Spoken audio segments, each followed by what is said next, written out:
Well, we're going to talk some filmmaking with Anthony Hornus, a.k.a. Tony, who is an award-winning journalist, author, and filmmaker, and like us, a Corona Cavalier. Also joining us is fellow filmmaker Richard D.J. Perry of Collective Development. And Tony, let me start with you. How exciting is it anticipating your newest flick, Harsens Island Revenge, later this week in Alpena, where I believe most of the filming was done, right?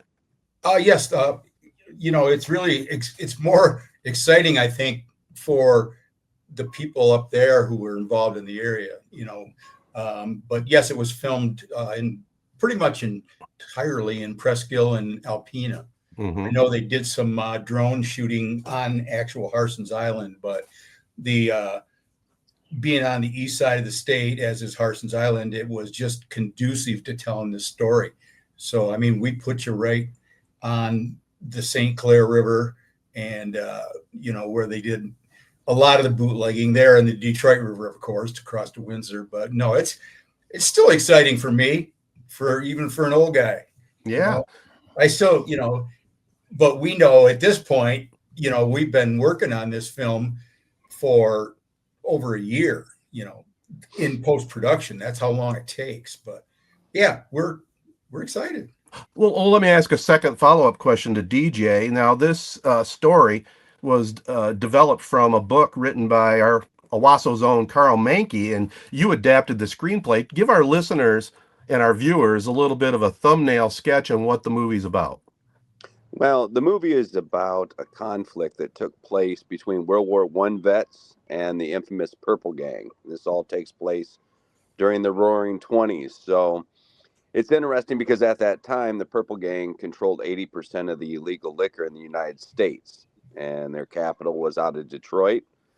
And it's one of those situations where Al Capone was one of their biggest buyers, and they really kept control over the legal bootlegging with an iron fist.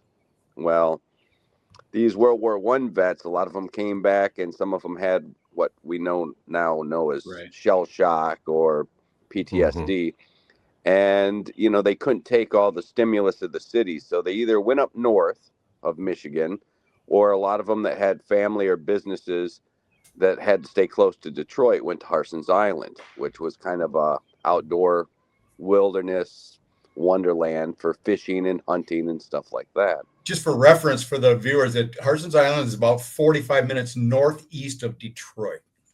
Oh, okay. Yeah. And so these people, they did this to kind of, live a more simpler lifestyle. But when they needed money for a boat broke down or a health issue, they would do a little bootlegging themselves, and they didn't ask any sort of permission. Well, this looked bad for the Purple Gang, and so they tried to put their thumb on these guys. And, that intimidation of the Purple Gang works really good against shopkeepers. But these guys, these vets, had seen, the first tanks, flamethrowers, mustard gas, ended up a lot of hand fighting with trench knives in the sewage-filled trenches. And these guys didn't scare too easily at all, So you can see already where the conflict kind of is arising. And then the other side of the coin besides this action is it's a little bit of a tale about greed, and with greed, if you had, just been content being a fisherman or a guide or something like that, you would have been all right. But sometimes in life, people want to try to make that fast money. And this movie is a little bit about the consequences of what can happen. And Carl Mankey really creates nice characters in his book. Mm-hmm. And he likes to also pick kind of these historical events and write around that. And that's something we all enjoy at CDI, the historical dramas too. So that's how that kind of came about. And that's your thing in a nutshell. It's World War I vets versus the Purple Gang in the Roaring 20s. And when you start messing with men's families, or it could be men or women, but you start messing with families, I mean, it goes from verbal and intimidation to actual physical, stuff like that. That doesn't fly with anybody, right. Let alone these guys who were hunters and fishermen. You know, they knew World War I vets. They knew how to use weapons too. Right. So I can offer this up to both of you guys. So when you have a book, what's the first steps and how do you go from a book to eventually a movie? What are the steps and how long did it take you guys to really put this entire movie together? How long did that process take? DJ? Well, thankfully writing is kind of a gift. I call it controlled schizophrenia because you get inside the minds of all these different characters, hopes, dreams, and fears, and their interactions with one another. Again, like I was complimenting Carl's books, he creates very rich characters, which really helps in the translation. And it took me, for a first draft, it takes me maybe 4 weeks. And that's pretty fast for a writer, actually. But I write quite often. And so, I think that I've got a little bit of a knack for that translation. But in a movie, it's more show me versus tell me. Right. A book has a lot more detail, a lot more dialogue and stuff like that. So you're kind of paring that down. There's certain things that are harder to capture on film, versus writing it. You can write spectacular crashes, but then when it comes to, actually filming that, you got to think about safety and cost and lots of other things. So, and it better look really cool too, right? Absolutely. I can tell. Just follow up on that, Jared. Everything starts with the writer. I mean, something has to be written before anything can be done usually. But I would say totally, you get a script, you get it fine-tuned to where everybody's the main producers and the writer, of course. And then you go into what's called development, and you go into the business end of it. If you don't have the business to go with the creative, you will likely fail, Right. But that's always been our motto. And then you go into development to what we call pre-production. And then of course it's casting, which is a lot of fun. And then you go in, with the location scouting, and all of these different things. I would say from even the time we go into pre-production or development, it's months, Yeah. Right. Yeah, and then you go shoot for 5 or 6 weeks or whatever, and you come back, and it's usually a solid year. Wouldn't you agree, DJ? Before all the post is done. A year is fast, and technology's making it so the post process is Right. speeding up, which is Yep. nice. But yes, like Tony was saying, the script is your blueprint. It keeps all your departments and artists on the same page. It's where you derive your schedule from. It's where you do all your breakdowns of props and vehicles and wardrobe. And every department uses that script and pulls the information they need out of it so that they can start doing their job. And when you do a period piece, you really demand the most from your artists because they have to be researchers as well. Right. Yeah. So Very go ahead, T. real sticklers about that, about the research and everything.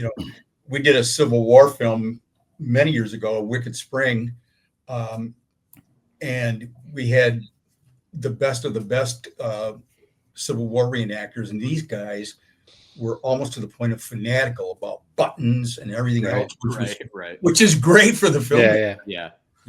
But I can just tell you that between production and post-production, there were more than 200 people involved in this film.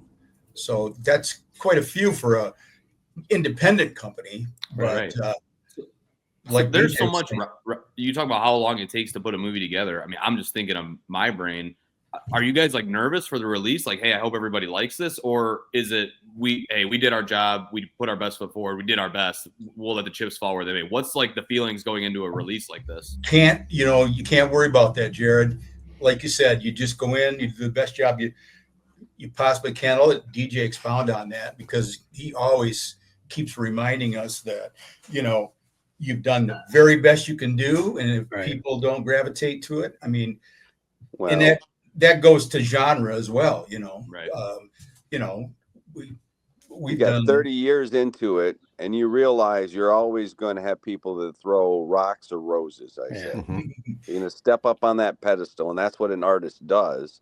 Yeah. And I tend to be, since I'm not as old as Tony, but I started with the TSR 80 computer that you loaded with a tape player and everything.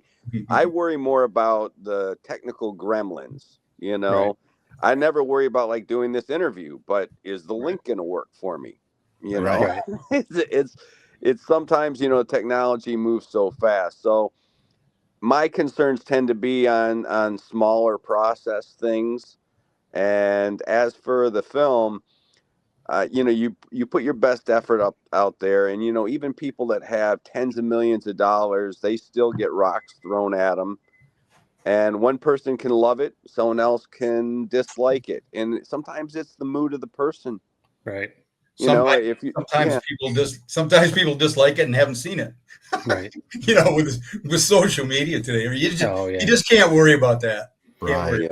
Yeah. We say that often, that people are going to hate everything on social media, especially nowadays. Like one thing we've talked about, again, this is our Tedtertainment Tonight segment. So in this, we've talked about different movies and TV shows. Yeah. And one of them right now that's making headlines is the series The Last of Us on HBO, on Max. And people are ripping some of the casting because it was a video game adapted to a show. And people hate the casting for the show because they don't think that it looks like the characters in the video game. And that's the question I was going to, maybe it's more for you, DJ, but also you, Tony, because you're a film creator also. What's the challenge, kind of piggybacking off of Jared's question, what's the challenge of adapting a book? Because you know what it's like when people read a book, they see those characters and everything in their head.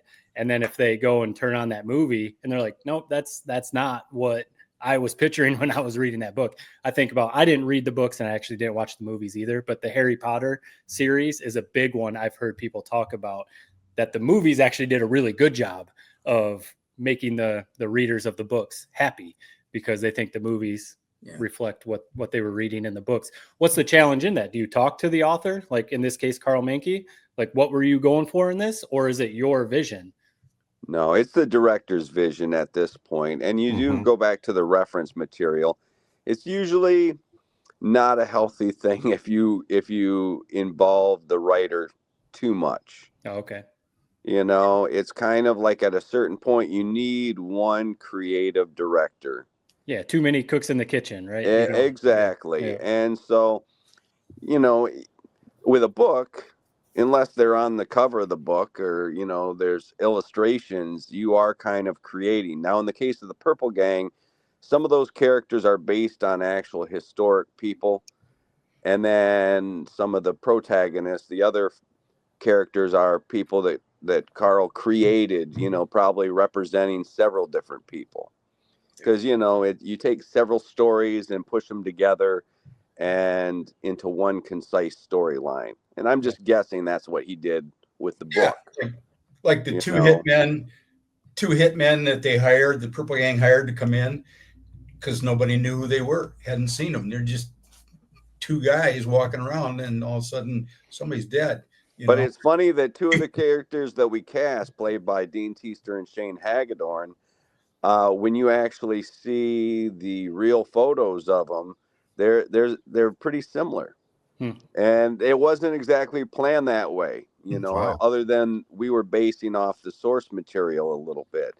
Right. Performance is what's really important on that. I mean, unless the person has a very distinguished look. And I know in this day and age, that's where, whether it's gender or nationality, that sticks with people. But you're looking for the person who can embody the character, become the character, and give that performance that draws an audience in and makes them want to follow and care about that character. Right. So. I should tell you guys too that in the 25 years that DJ and I have been making films together, that now we can do everything absolutely from start to finish. I mean, we can send our distributor, one who's on the West Coast, and now we have one theatrical distributor on the East Coast, but we can actually hand them a 1 terabyte zip drive with a movie on it. Right. Wow. back in the day, it was just such a process. You're Right. sending out stuff to be processed, in New York and, stuff like that. And you're sending a FedEx, you're taking a chance. But now we do everything. And our partner, Dennis Terrian, who's been with us for at least 25 years, right, DJ? Something like that. Since film one. Yeah. He just got this studio in Grand Ledge that looks like a NASA control tower, I mean, he's always, hey, I just got this today. I just got that today. But, and we do our own editing, sound design, color correction, just everything. And it's really the mastering. We used to have to use a third party studio out of Detroit for some of the final mastering. And now with the software the way it is and everything else, and we can do everything ourselves. And I think Tony was referencing that back in the day we used to shoot on film. Right. And, now, of course, we're in the digital age, and a lot of people, for whatever reasons, they harken back to, oh, it'd be great to shoot on film. But like Tony was saying, you used to have to put your film that you had shot into the mail, hope it arrived there. Right. And then once it arrived, hope that they didn't, the chemicals didn't mess it up when they were drying it, on these big spools, that it didn't rip the negative. There was so much stuff that could go wrong that when I hear people talk about, oh, I wish we were still filming on film, I know that they're clueless. Right. Those 35 millimeter mags that we used to use only hold 11 minutes. So they would call cut in the middle, or a rollout would happen in the middle of a great take. Yeah. And if you look back when they used to have to deliver that to theaters, they were giant, heavy reels that they'd have to change and stuff like that. And now, like Tony's saying, it's like a flash drive. Yep. Yeah. I mean, you can shoot 60, 70 hours of, 4K video to make a 2-hour movie, Try that. I know. Years ago. I know, Ted, you're going to jump in here. I just want my brother-in-law. He's in management for the NCG movie theater chain. He's been working for them for basically his whole adult life. But it's funny. He tells me, like, now they get their movies on flash drives. Yep. Oh, new movies coming out. Oh, here it is on a flash drive, and it's coded. So like if the runtime is only for like 4 months, the flash drive will only work for those 4 months. So like you can't use it afterwards. It's just crazy because they used to get the big spools for movies, and now in the mail he's like, oh, here come my new movies. Here's some flash drives. Yeah, this flash drive will self-destruct in 4 months. Right. Well, let me jump in with a quick question here. It's kind of interesting because even though our podcast goes worldwide, really our primary focus is in Michigan. You're both Michigan guys. The film industry, it's kind of getting a little bit away from Hollywood and California for a number of reasons. I know Texas has become a good state for filmmaking, and it's really spread out. Where's your niche, I guess, in filmmaking? You said you do soup to nuts. You can do it all now yourselves. Is Michigan a good spot for filmmaking? Well, I like to tell a story that, hey, I can, why don't you live in LA or something like that? No, I've been to LA. All I want to be to LA.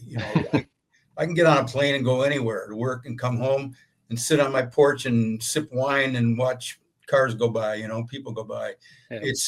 It's wherever basically you need to go.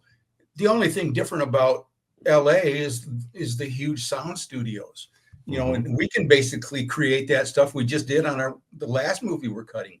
We can recreate that stuff in a studio. Another studio, we started working with John and Eldon McGraw, who have this huge studio in Lansing with gigantic LED screens and all that kind of stuff. So I just think, you have to go where the film, the gist of the film, dictates to you, really. So the script, Collective Development is the name of the company, the parent company that we, develop all these properties under. And I think that is a good representation that we do all genres. Right. At different times. We work with multiple directors. and we go where the script dictates. We did 3 biblical adventures out in the desert of Yuma, where they shot Return of the Jedi. And, 40 nights chasing the star and the Christ Slayer. There, we just had Easter. I gave a plug. There you go. So, Man's Best Friend was shot right there in Owasso, the courthouse and all the surrounding areas. I love going to location. I mean, I like a studio when it's safer, and it is sometimes a time management thing, but there is something magical still about going to an actual location, being up in Alpena and looking over that water, with that end of day light in your face is different than staring at an LED screen. Mm-hmm. Always will. I remember, the movie Semi-Pro. It's a funny comedy, but I think it's along kind of what you guys are talking about. It was based in Flint, and the Flint Tropics was the basketball team. Yeah. And if they didn't shoot that film in Flint, I think a lot of people from Michigan or from Flint would be like, this isn't Flint, that's New York City, or, that's like wherever. The authenticity of the film wouldn't be there if they weren't actually shooting it in Flint, because it would be like, it would be on a sound studio, or it'd be in a studio, and it'd be like, this doesn't even make sense. It'd be like if they're trying to shoot a film in Central Park, but it's actually on a set in LA with palm trees in the background, But sometimes you have to movie magic it. I mean, there's going to be, like Tony was saying, we shot some pickup beauty shots around Harsens Island, but Harsens Island has been built up, so it doesn't look the same way that it once did. And up in Alpena, they had a 1920s lodge. They had 100-plus-year-old buildings, because every car, plane, boat, building is 100-plus years old in that film, which is kudos to Dane DeFord, our transportation captain, who gathers all these vehicles on these things. And Tony's done that job before. Vintage, you talk about, this movie, Harsens Island, all vintage cars from all over the Midwest state for sure, a couple from the Midwest, and a couple of the wooden Chris Craft boats. They had the inboard motors. Yeah. That just fly. It's just, soup to nuts. It's That's awesome. It's good work. We like to say every film that we do is good work in genre, and technically it is usually, but this is the whole package. Even coming off Silent Night in Algona, which was tough to do. It was a 1944 piece, but it just, I'm a stickler for details, and just don't, you try not to make mistakes when you've got many eyes on it. You're hoping that you don't make mistakes, but you I do. know what he's saying too, Tony. It's like when you shoot Detroit Rock City in Toronto. There's times where you could, for us, going to the Holy Lands wasn't feasible, and Yuma, Arizona was a good match for the most part. Occasionally you'd catch a cactus in there that, there's some biologist that's like, that doesn't grow in the Holy Land. Right. Because those movies couldn't have been shot, like in Sleeping Bear Dunes and everything like that. But we've been Arizona, California, North Carolina, Virginia, all over Michigan. We've been all over the place. Last question. I'm sorry. Go ahead. Yeah, last question for me. So you guys, you mentioned you worked together for 25 years. Obviously, you have this movie coming out here shortly. Is there one project for maybe our listeners who aren't familiar with your guys' work that you would say, hey, this is our best work? Like, go check this out. Is there one that sticks out to you guys that you've done? Not for me, because they're, like we've said, we do different genres. Right. For me, it goes way back in my career to An Ordinary Killer, which is a play on words about the Don Magyar case. Really sad case, but and then I did it bass backwards too. I wrote the screenplay before I wrote the book, because when the guy got arrested, I told DJ and the other partner, just said, we got to go right now before somebody beats us to this punch. Yeah, because that was the first major cold case that was solved with the help of DNA. It wasn't all DNA, but Right. but anyway, to me, and Man's Best Friend for me was, and for DJ too, really emotional. But each one of them are our babies, and you do the Like best. you have a favorite child. Yeah. Right. They all have special gifts. They all bring something to the table. They all are a great adventure working with your friends and artists, Right. fellow artists. So, yeah, people ask that question a lot. And maybe as an actor, you can say, was there a certain role? But they're all challenging. And, there's something special about all of them. Well, And I know my so- favorite is An Ordinary Killer because I got screen credit and my voice was in it for a Nice. few seconds. Nice. You know what? I can see there's a couple scenes in there, search scenes and everything, close-ups, and that was the only film my dad was ever in. Uh-huh. He's been gone for 17 years or so, something like that.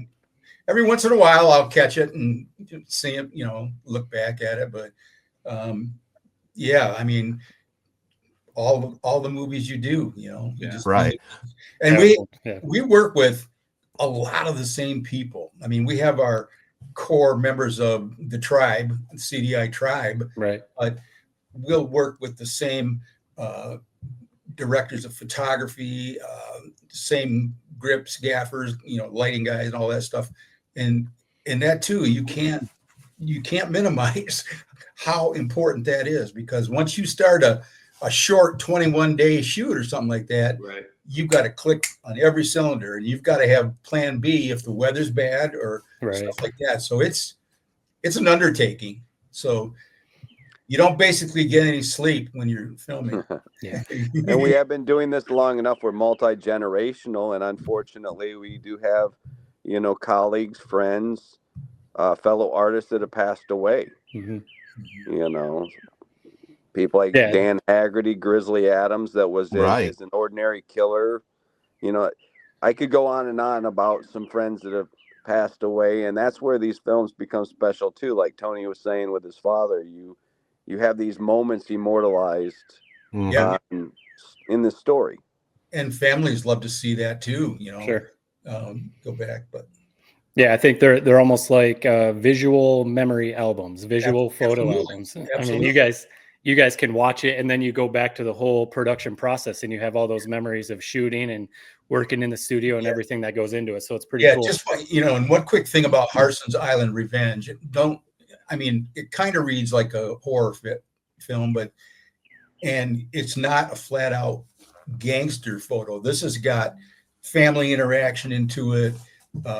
There's a love story, and yes, there's some violence, not a great deal, but there's definitely some implied violence and some actual violence. But I mean, it's balanced, right. And it's just, you're not going to come and watch James Cagney. You guys wouldn't have a clue who that is. It was Jared and Matt, but it's not just a shoot 'em up gangster, Right. machine guns going and everything. Man, there's some of that. Some machine guns going, Tony. I don't know. We do have some machine guns. Yeah. I think what he's saying is it's not it's not exploitation. It's not just violence for violence. There's a solid story to the whole thing as it moves along. And Carl Wayant, who is the director, did a really great job of bringing kind of a sexy, cool look to it. He and I had done several music videos prior, and you see some of that influence in the look of it. It's got a great look. Yeah, the demographic would be good for this if men can convince their wives or girlfriends to go see the movie, or even when it comes out on streaming. Women are going to like it though too, without a doubt. Yeah.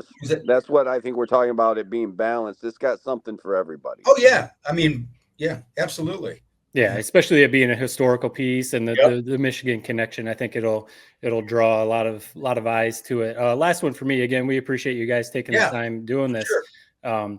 The creative process that you guys were talking about is really interesting to me. So I'm not sure if you know the background. I work in sports television production at ESPN. Similar job to Jared down there at FanDuel in Detroit.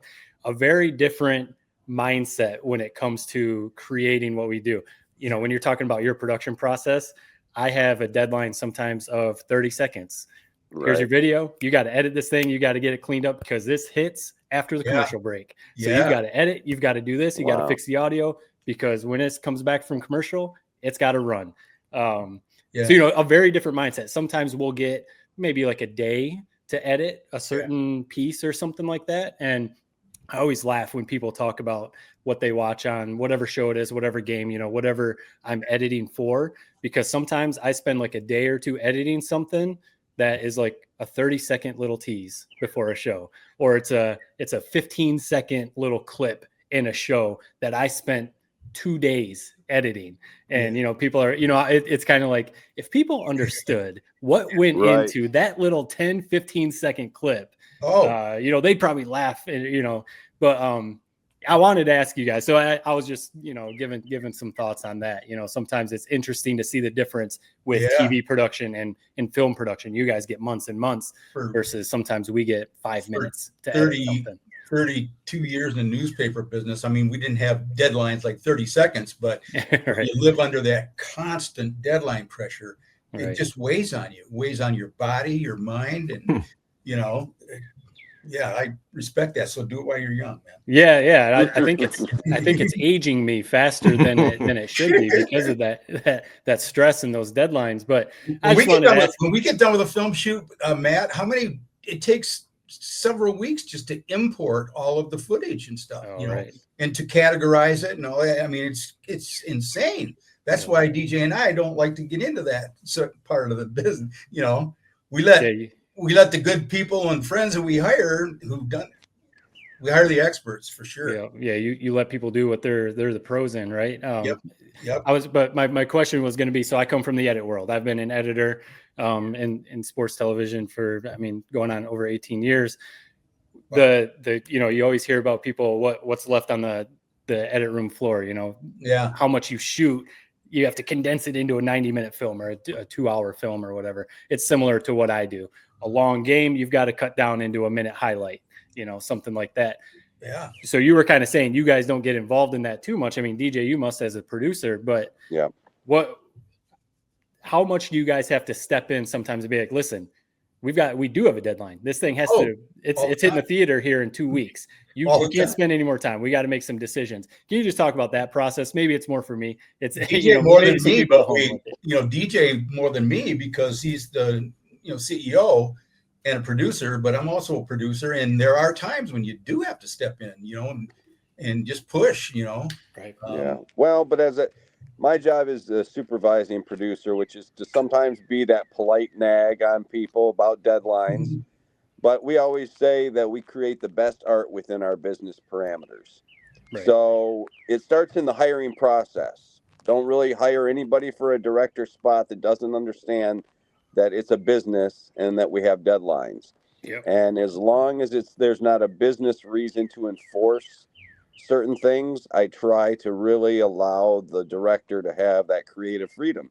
Because as you know, as an editor, you could cut things so many different ways. You can shoot things so many different ways. And that's why you need that one master chef in the kitchen, you know, that makes those decisions. Because, you know, a lot of times you have 6, 7 takes of something. And if you hired good actors, they're all good. Right. They're all good takes. There's just, you know, different subtle, you know, variations in the moment. And that's up to the director to weave that together. So we try to give as much freedom to the editors, which they're beholden to the director. And sometimes in this case, the director was the editor. Mm-hmm. So, you know, but if there is business such as timelines, you know, those have to be met. Yep. You know, that's without question. That's part of business for sure. Right. Hey, I got one final question for you fellas before we let you get out of here. You talked about Dan Haggerty, famous name from, I don't know, was it the 80s when he was on television and was in your movie there, An Ordinary Killer. But also you work with some other pretty famous actors like Don Most, famously from Happy Days, Victoria Jackson from Saturday Night Live and other things, and Terrence Knox amongst others. How did you guys get connected up with these, you know, Hollywood actors? It's 6 degrees of Kevin Bacon. That's what it is. I mean, you work with somebody, and somebody worked with this guy, or somebody worked with that guy. We eventually have to go through agents, but we like the personal touch, man. Mm-hmm. I sent just a blind letter to Terrence Knox's agent in LA. And I said, would you please show this script to, and I was amazed. They were back with us within 2 weeks. And I mean, that's just how that one went, but there's tons of, DJ can tell you some stories, Well, a lot of mine is because, I'm an actor. I was acting before I was producing, and you work with people and you get friendships, and they find out what you're doing and the quality of your work, and then they want to be involved. And, that's just kind of how that, works. It's a game of who sometimes. It's a very small, when you get, I know this is trite, but it really is a small community. That's just like any other business or sports or whatever, it's just connections. Tony and I, we produced the behind the scenes footage for this Miracle at Sage Creek in Benson, Arizona, and acted in this Western. And that was with like David Carradine and Rance Howard, who's Ron Howard's father. And then he ended up working with us on 3-4 movies. And then, everyone in that circle, the Howard family and, Don Most, and everyone's seen his work. So then they become aware of our work. And, Don plays an incredible role in this Harsens Island Revenge. Really he is the leader of the Purple Gang family, and people that are used to just seeing his comedic side are going to see a very intense, dramatic side of Don Most. He's going to see a Jewish Vito Corleone. I mean, seriously. Yeah. Love it. He's subtly scary, dangerous. Well, and that's the thing about indie films is sometimes we give them opportunities to, do something different than their bread and butter. Certain people get pigeonholed even in Hollywood of only a certain sort of role, and that's what's coming across their desk. And so when something new comes along, that can be very enticing. Well, let's get you guys out of here. It's promo time for you. Tell our listeners and our viewers, where to find the newest film and how to check in on you guys. Go ahead, T. You want to take it? Sure. Harsens Island Revenge will be in Alpena, opening in Alpena Friday, the 25th of April, with 3 shows that day. They're all sold out already, but it'll be up there for a week. It'll come down to Wasso, NCG on May 17th. It'll open, and then it'll run for several days beyond that. And then it'll spread out. It's called a rollout instead of a premiere across the country, which gives us more latitude as far as, the theaters we get into, but it'll go across Michigan, up and to back and forth across Michigan, Lansing. Celebration Cinemas, to Grand Rapids and Lansing, Imagine, into the Detroit area. Yep. And then you'll start going across the country. Yep. Different states. Yep. And then the next big thing would be streaming is what, October 1st? October 1st is when we're looking at it coming out on home video. Yeah. Mm-hmm. Nice. We get on to several platforms. The biggest, of course, is Amazon Prime, but it's also Hulu, Tubi, Roku, iTunes, Google Play. There's so many now. It's a new world. Baffles me. Yeah, and we're big in the social. So where do our listeners find you there on the social media sites? We've got pages for all our movies on Facebook. All you have to do is type the title of the movie. Type the title of the movie in on Facebook. Our website is cdiproductions.com. We also have a website for that, Collective Development Incorporated. So those are Tribe CDI is our Instagram. we try to expand into some of these, but there's so many to keep up with. I'll tell there you. is. Yeah. Yeah. Well, hey guys, we really appreciate the time. Fun conversation. We could probably do a pod or two on what you got going on, but we appreciate the time. Look forward to the movie. Definitely we'll be checking that out. I'll check it out at the NCG for sure. And again, we appreciate the time, fellas. Oh yeah, please do a review. Guys. Thank you so much for your time. Guys.